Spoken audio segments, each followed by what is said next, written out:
एक मुस्लिम देश बताइए जहां वक्त बाय यूजर उस ढंग का हो कि सरकार की जीरो पावर होती हो। अरब, ईरान, सीरिया, टर्की से कोई बता दे दीजिए। अगर उससे बड़ा कोई अपने आप को मौलाना बनना चाहता है तो मैं दर्शकों के विवेक पे छोड़ रहा हूं कि वो खुद तय कर ले कि कौन किस देश को किस राह पे ले जाना चाहता है। तेजस्वी यादव को मौलाना कहा गया कि मौलाना तेजस्वी यादव हैं, और नमाजवादी पार्टी कहा गया आपकी पार्टी।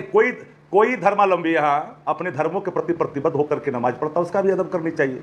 हम अगर सनातन धर्मावलंबी हम पूजा करते हैं। ये कहते हैं मौलाना पढ़ा लिखा होते हैं, मगर एक मौलाना से कहलवा दीजिए कि उससे कहिए धरती स्थिर है कि सूर्य पृथ्वी के चारों ओर घूमता है, धरती चौकोर है कि गोल है। आज सैटेलाइट के जमाने में भी मौलाना देख के कहते हैं कि चांद तब निकला है, मगर वो मौलाना पढ़े लिखे हैं। और जो पंडित पत्रा देख के 25 साल बाद चंद्रमा किस टाइम पे उदय होगा वो बता दे, वो पोंगा पंडित कह। सरतन से जुदा के नारों से सबको धमकाते हुए कन्हैयालाल साहू का सरतन से जुदा कर देने वाले लोग आपको डरे हुए नजर आ रहे हैं। तो मुझे लगता है देश की जनता को तय करना चाहिए कि किसको नजर में इतना बड़ा दोष हो गया है।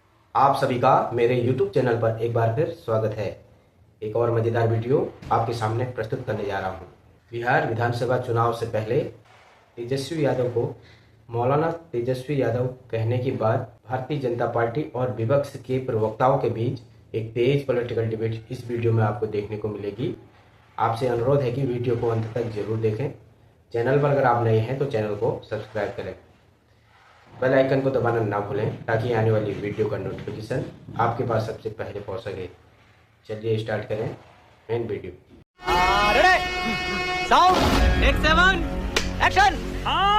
जिस चुनाव को आप धार्मिक बंटवारे की बात कर रहे हैं, उस बंटवारे की इमारत कौन खड़ी कर रहा है? पटना के गांधी मैदान में रैली किसने की? इमारते शरिया नामक संस्था ने। आपके दर्शकों को गौर से नाम सुनना चाहिए, इमारते शरिया। और उस इमारते शरिया के जलसे में शिरकत किसने की? राजद वालों ने। कांग्रेस की तरफ से Salman Khurshid, Majlise Ittehadul Muslimeen, secular party of India, Bharat की बड़ी सेकुलर पार्टी, वो पहुंचे। और आपको याद करिए ना, राहुल गांधी विदेश में जाके क्या बोले थे? I am having no problem about it, Muslim League is absolutely secular, Muslim League is absolutely secular, Majlise Ittehadul Muslimeen is absolutely secular, BJP is communal.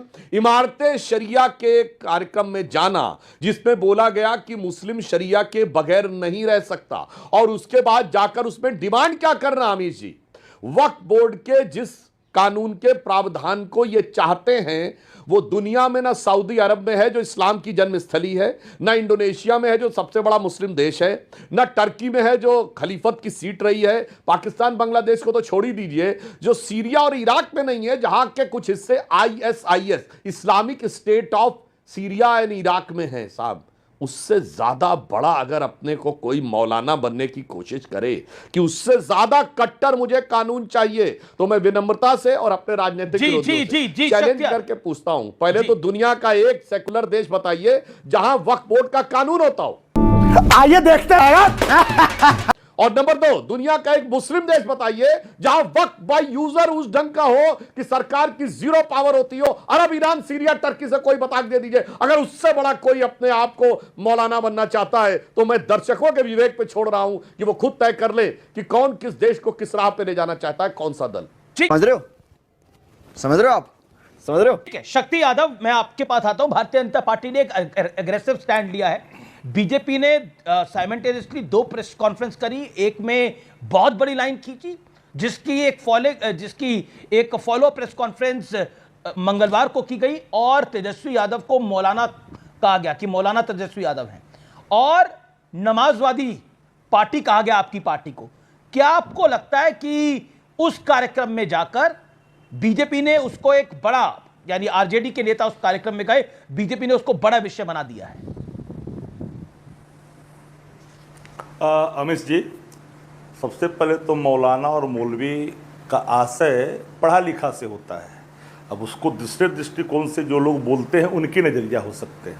आप जानते हैं कि इस्लामिक कंट्री भारत नहीं है, ये धर्मनिरपेक्ष है, यहाँ सभी धर्म के लोग रहते हैं जी, और हर धर्मों की हिफाजत सरकार के कर्तव्यों में निहित है। तेजस्वी यादव ने बोला छपरी और टपरी मेरे खिलाफ बोल रहे हैं, मेरे प्रवक्ता उनसे डील कर लेंगे। और जहां तक मौलाना कहा गया, बोला मौलाना तो अच्छा शब्द है, और नमाजवादी पे भी रिएक्ट करे हैं पहली बार तेजस्वी यादव। छपरी और टपरी टाइप के नेता मेरे ऊपर बोल रहे हैं बीजेपी के। नहीं, कोई धर्मावलंबी यहाँ अपने धर्मों के प्रति प्रतिबद्ध होकर के नमाज पढ़ता है, उसका भी अदब करनी चाहिए। हम अगर सनातन धर्मावलंबी हम पूजा ओके, करते हैं, तेजस्वी यादव का ये पूजा के लिए जोरदार अपने यहाँ पलटवार है। बाप को भेज, तेरे बस की बात। ओके, सुधांशु त्रिवेदी। देखिए, शक्ति यादव जी ने पूरा प्रयास किया बुद्धिमत्ता और शालीनता से उस विषय को डाइवर्ट करने का, मगर मैं आपसे कहना चाहता हूं शक्ति जी, देखिए आपने तो संयमित भाषा प्रयोग किया, भले ही तेजस्वी जी छपरी टपरी जो भी बोल रहे हैं। ये बताइए, आपने कहा सभी धर्मों का सम्मान है, तो ये जैसा अधिकार वक्फ बोर्ड में मुसलमानों को है, हिंदुओं को छोड़ दीजिए, किस माइनॉरिटी को है? सिखों को है क्या? ना। क्रिश्चियंस को है ना, पारसियों को है ना, यहूदियों को है ना। यमुनानगर में गुरुद्वारा क्लेम किया हुआ है, हरियाणा में सिखों का गुरुद्वारा वक्फ बोर्ड ने। मुनम्बम में 400 क्रिश्चियन परिवारों की और चर्च की जमीन को उन्होंने इस बुरी तरीके से कैप्चर किया है केरल में कि Catholic bishop council of Kerala ने रिटन में लेटर लिखा था सभी सांसदों को कि आप सब सर्वसम्मति से ये कड़ा कानून बनवाइए, वरना क्रिश्चियंस की या संपत्तियां हड़पे ले रहे हैं। तो आप किसी मुस्लिम देश का नाम, बिल्कुल आपने सही कहा, सेकुलर देश में कट्टरपंथी मुस्लिम देशों से ज्यादा ताकत मुस्लिमों को देने का प्रयास और हमारे देश की हर माइनॉरिटी को बचाने का प्रयास। अब दूसरा एक पॉइंट कह देता हूं, आपने कहा अगर वो ईमानदारी से काम कर रहे हैं तो बताइए, ये जो 39 लाख एकड़ जमीन है, इसमें कितने स्कूल खुले हैं, कितने विद्यालय खुले हैं, कितने कॉलेज खुले हैं, कितने यूनिवर्सिटी खुले हैं, कितने अस्पताल खुले हैं, कितने यतीम खाने खुले हैं? अभी मजा आएगा ना भिड़ो। जवाब शक्ति यादव जवाब। मगर पटना में प्लॉटिंग एक लाइन पटना में पूरा प्लॉटिंग करके सब गड़बड़ कर लिया गया है। लालू यादव जी का 2010 का बयान है, शॉपिंग मॉल खुले हुए हैं और इसके बाद बड़े बड़े 5 स्टार होटल खुले हुए हैं, ये पूरे देश को पता है। अंत में एक बात कह दूं, देखिए तेजस्वी यादव जी ने एक बात बोला, मौलाना तो पढ़ा लिखा होता। जी साहब, मैं करोड़ों दर्शकों से कहना चाहता हूं, नहीं एक लाइन में जरूर कहना चाहूंगा अमित जी, एक लाइन बस, उसके बाद बिल्कुल एक लाइन समय को दे दीजिएगा। ये कहते मौलाना पढ़ा लिखा होते हैं, मगर एक मौलाना से कहलवा दीजिए कि उससे कहिए धरती स्थिर है कि सूर्य पृथ्वी के चारों ओर घूमता है, धरती चौकोर है कि गोल है। आज सैटेलाइट के जमाने में भी मौलाना देख के कहते हैं कि चांद तब निकला है, मगर वो मौलाना पढ़े लिखे हैं। और जो पंडित पत्रा देख के 25 साल बाद चंद्रमा किस डेट किस टाइम पे उदय होगा वो बता दे, वो पोंगा पंडित कहलाता। मजा आया। बाद में एक सच्चाई होती तो आपको कहना चाहिए तेजस्वी यादव जी कि मैं बेरोजगारी पे बात करने के लिए आऊंगा, मैं महंगाई पे बात करने के लिए आऊंगा, विकास से बात करने के आऊंगा, शरिया पे बात करने नहीं आऊंगा। इसे कहते हैं चेहरा कुछ और है और मुखौटा कुछ और है, वह पूरी तरीके से साफ हो जाता। और दूसरा, आप कह रहे हैं वो लोग डरे हुए हैं, असुरक्षित महसूस कर रहे हैं। जो कश्मीर घाटी में जुमे की नमाज के बाद दहाड़ते हुए निकलकर किसी इंस्पेक्टर अयूब पंडित की हत्या कर देने से लेके बंगाल के मालदा में जिस ढंग से आगजनी करने से लेके सरतन से जुदा के नारों से सबको धमकाते हुए कन्हैया लाल साहू का सरतन से जुदा कर देने वाले लोग आपको डरे हुए नजर आ रहे हैं, तो मुझे लगता है देश की जनता को तय करना चाहिए कि किसको नजर में इतना बड़ा दोष हो गया है।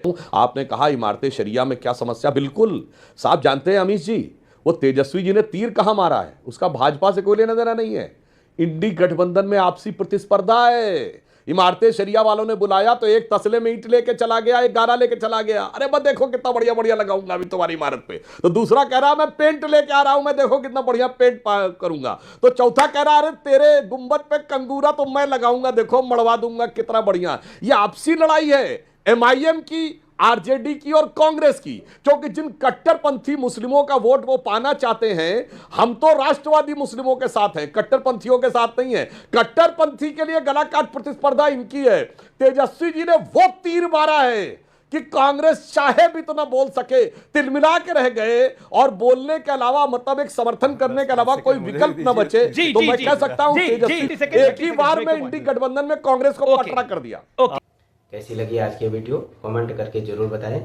मिलते हैं अगली वीडियो में, तब तक जय श्री राम।